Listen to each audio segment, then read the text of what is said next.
Good morning friends, DK Birla classes में आपका हार्दिक स्वागत है। और आज हम पढ़ने जा रहे हैं इतिहास। क्योंकि इतिहास को 9वीं 10वीं और कॉम्पिटिटिव एग्जाम के हिसाब से पढ़ना है, तो हम यहाँ पर इतिहास के कुछ बेसिक पॉइंट्स पढ़ेंगे और इतिहास को शुरू से हम शुरुआत करेंगे। यहाँ पर मैंने इतिहास को कुछ पार्ट्स में डिवाइड कर दिया है।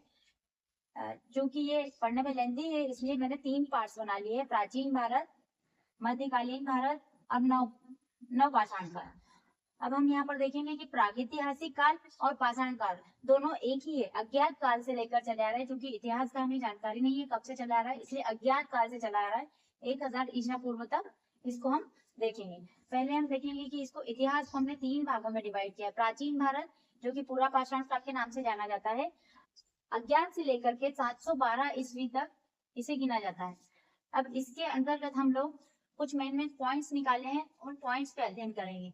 पहला है हड़प्पा सभ्यता। हड़प्पा सभ्यता के बारे में पढ़ेंगे। फिर वैदिक काल, मगध साम्राज्य के अंतर्गत भी हम मौर्य वंश के बारे में और गुप्त वंश के बारे में पढ़ेंगे। चौथा पॉइंट है विदेशी आक्रमण, जो कि सिकंदर काल से, इससे लगभग क्वेश्चंस बनते हैं, इसलिए हम इन टॉपिक्स पर चर्चा करेंगे। इसके पश्चात हम देखेंगे मध्य पाषाण काल, जो कि 712 ईस्वी से लगा करके 1707 ईस्वी तक है। इसके अंतर्गत हम दिल्ली सल्तनत, मुगल काल को पढ़ेंगे और दिल्ली सल्तनत को पढ़ेंगे। तीसरे नंबर पे मैंने डिवाइड किया है नवपाषाण काल, आधुनिक काल, जो कि 1707 ईस्वी से लेकर के अब तक चला आ रहा है, जिसमें हमारा भारत गुलाम कैसे बना और गुलामी से भारत को आजादी कैसे मिली। तो यहाँ पर हम पढ़ेंगे 1757 ईस्वी से लगा करके 1857 तक, और आजादी कैसे मिली 1857 से 1947 सन के बारे में पढ़ेंगे। यहाँ पर मैंने 3 भागों में इसको डिवाइड किया है। तो चूंकि मैं आपको बता दूं कि ये जो मैंने लिखा है छोटे अक्षरों में 25 लाख से लगा करके 10,000 ईसा पूर्व। तो ईसा पूर्व क्या है, यहाँ पर बच्चों को कंफ्यूजन होता है, ईसा पूर्व क्या है और ईस्वी क्या है। तो ईसा पूर्व यहाँ पर आपका कंफ्यूजन दूर करने के लिए हम ईसा मसीह का जन्म दिवस था, ईसा मसीह के जन्म से लेकर के मृत्यु तक ईसा पूर्व कहलाएगा। ईसा मसीह के जन्म से लेकर मृत्यु तक ईसा पूर्व कहलाएगा।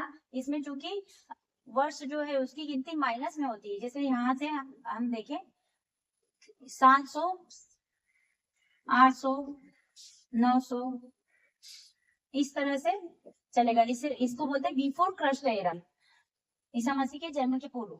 इसके बाद यहाँ पर हम देखेंगे 712, तो ईसा मसीह की मृत्यु भी हो गई थी। अब 712 ईसा मसीह की मृत्यु के बाद देखेंगे तो एडी लिखा है। एडी मीन्स इसको हमने बोला एनो डोमिनी या फिर क्रस्ट एरा, क्योंकि बिफोर क्रस्ट एरा में बिफोर लग गया, BCE लग गया, और ये पश्चात वाला है, इसलिए क्रस्ट एरा। तो इसमें कंफ्यूजन होने की जरूरत नहीं है, ईसा पूर्व और ईस्वी। तो यहाँ पर अगर कोई बच्चे कंफ्यूजन है तो इसको मेरी अगली वीडियो में आप जरूर देखिए। धन्यवाद।